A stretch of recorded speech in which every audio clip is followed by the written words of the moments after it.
এবারে রোহিত শর্মার হুঁশিয়ারিতে আইসিসি থেকে পদত্যাগ করে লাইভে এসে বিসিবির কাছে ক্ষমা চাইল জয় সাহা।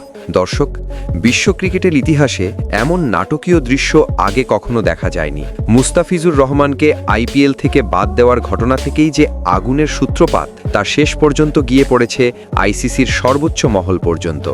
নিরাপত্তা শঙ্কায় ভারতের মাটিতে টি-20 বিশ্বকাপ খেলতে অস্বীকৃতি জানায় বাংলাদেশ। দীর্ঘ আলোচনা, বৈঠক, ইমেইল সবকিছু করেও আইসিসি বাংলাদেশকে রাজি করাতে ব্যর্থ হয়। শেষ পর্যন্ত ম্যাচ শ্রীলঙ্কায় সরানো হয়নি। বাংলাদেশ বিশ্বকাপ থেকে সরে দাঁড়ায়, তাদের জায়গায় সুযোগ পায় স্কটল্যান্ড। এই পরিস্থিতিতে নীরব থাকেননি ভারতের সাবেক অধিনায়ক ও বর্তমান বিশ্বের অন্যতম সেরা ব্যাটার রোহিত শর্মা। লাইভে এসে রোহিত শর্মা বলেন, বিশ্ব ক্রিকেটকে ধ্বংস করে দিচ্ছে আইসিসির বর্তমান নেতৃত্ব। তিনি আরও বলেন, বাংলাদেশকে অন্যায়ভাবে টি-20 বিশ্বকাপ থেকে সরিয়ে দেওয়া হয়েছে। ক্রিকেটের রাজনীতি ঢুকলে এর পরিণতি ভয়াবহ হয় এবং সোজাসাপটা হুঁশিয়ারি।